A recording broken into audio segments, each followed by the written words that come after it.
नमस्कार, मैं प्रदीप आर्य। आइए समझते हैं ताड़ासन।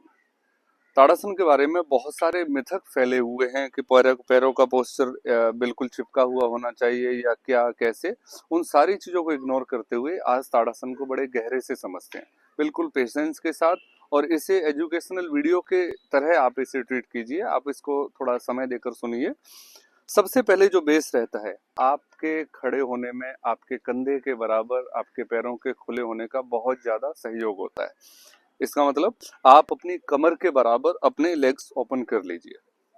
जब आप बेस आपका बढ़िया तरह से बना होगा तो आप ताड़ासन के पूरे फायदे बॉडी को दे सकते हैं हम। तो सबसे पहले दोनों हाथ हमने थाइस के साथ में लगा लिए और डीप ब्रीथिंग सबसे पहले करनी है। मुंह से सांस छोड़ देनी है, क्योंकि जब तक ताड़ासन में हमारी बॉडी के पैर के नाखून से लेकर चोटी तक पूरी बॉडी इंगेज होती है। तो उस समय हमारी ब्रीदिंग हमारी हेल्प करती है ताकि हम ज्यादा से ज्यादा देर ताड़ासन कर सकें। पैर हमारे कमर के बराबर खुले हुए हैं, दोनों हाथ कमर के साथ हैं और सांस लेते हुए पैर वहीं रहेंगे, इनहेल करते हुए। और आपने दोनों हाथों को ऊपर उठाया। अब इसमें क्या करना है, जरूरी नहीं है कि आप सीधा खींचने लगो अपने आप को। आपको जरूरत है सिर्फ और सिर्फ जितने आपकी बॉडी अलाउ कर रही है उतना ही सीधा रहने की, है ना। मान लीजिए अब पूरा परफेक्ट कैसे होगा, ये प्रैक्टिस के साथ होगा। धीरे धीरे एड़ियों को पूरी उठाने की कोशिश कीजिए। अब मेरा सारा फोकस एड़ियों पर है कि मेरा पंजा एक बार ताड़ासन की स्ट्रेंथ को फील कर लेगा तो देख लेंगे। अब मैंने देख लिया मेरी काफ मसल्स फुल लॉक हो गई है। मैंने हिप्स को स्क्वीज किया। जब मैंने ताड़ासन किया है तो एड़ियां उठाई हैं पूरी, हिप्स को पूरा टाइट किया है ताकि थाइस बिल्कुल लॉक हो गई हैं और मेरे हाथ ऊपर हैं। तो मैंने कंधों को और ऊपर उठाने की कोशिश की है। अब मेरे पंजे टाइट हैं, एड़ियां लॉक हैं, काफ मसल्स टाइट हैं, थाइस टाइट हैं, हिप्स टाइट हैं और कंधे ऊपर उठाने से मेरी रिब्स भी पूरी तरह से लॉक हो गई। अब मेरी पूरी बॉडी इंगेज हो रही है। तो देख सकते हैं इसे। अब बाजू कान से टच करने की कोशिश करनी है और हाथ बिल्कुल सीधे रखने हैं। अब ये ताड़ासन मेरा पूरा हो गया।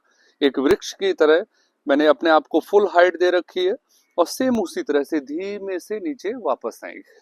अब इसकी एंगेजमेंट समझेंगे कि मेरे पूरे पंजे एक बेस बनने के कारण ना पंजों के अंदर से सारा तनाव रिलीज हो चुका है। काफ मसल्स काम मसल्स का हमारे ब्रेन के साथ पूरा संबंध है। तो काम मसल्स टाइट होने से आपने देखा होगा ना, जब हम स्ट्रेस में होते हैं ना हमारी काफ मसल पत्थर जैसी हो जाती है। तो मैंने काफ मसल्स को भी इंगेज किया था। फिर मैंने थाइस को इंगेज किया, क्योंकि थाइस का पूरा एरिया हमारे अपर पोर्शन को इंगेज करता है, जुड़ा हुआ है ना। तो जैसे ही आप थाइस को टाइट करते हो आपके हिप्स टाइट होते हैं, आपका पेल्विन एरिया पूरी तरह से टाइट हो जाता है, लोअर एब्डोमेन एक्टिव हो जाता है। फिर जैसे ही हमने कंधों को उठाया तो इससे रिब्स खुली। जो आजकल सर्वाइकल का रीजन है ना, यहाँ पेन बना रहता है, कंधे झुक जाते हैं, उसमें हेल्प मिली। बिल्कुल बाजू सीधी हो जाने से आपकी पूरी बॉडी इसके साथ जुड़ गई है। तो आप इसका शुरुआत कीजिए 30 सेकंड्स के साथ और कोशिश कीजिए इसे 3 से 4 मिनट ले जाइए। आप बच्चों को करवाते हैं, उनकी हाइट में हेल्प मिलेगी। एक एक मसल्स और एक एक सेल, नर्व्स हुई, सारी चीजें एंगेज होती हैं, हड्डियों पर पूरा असर पड़ेगा। ब्रीदिंग बहुत स्ट्रांग हो जाएगी, रिब्स खुलेंगी, हार्ट को स्पेस मिलेगा, लंग्स को स्पेस मिलेगा। और ताड़ासन मतलब 5 मिनट का ताड़ासन रोज आपके बच्चे की हाइट चाहे कितना ही हैवी वेट हो वो रिड्यूस होने लगेगा। बहुत योगा करते हैं और ताड़ासन नहीं करते, हम खींचातानी करके खत्म हो जाते हैं। तो प्लीज ताड़ासन को टाइम दीजिए।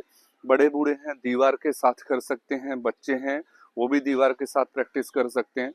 कई बार क्या होता है बैलेंस नहीं बनता है, तो आप ताड़ासन को कम से कम 30 सेकंड से लेकर कम से कम 3 मिनट्स तक लेकर जाओ, 5 मिनट्स तक ले जाओ।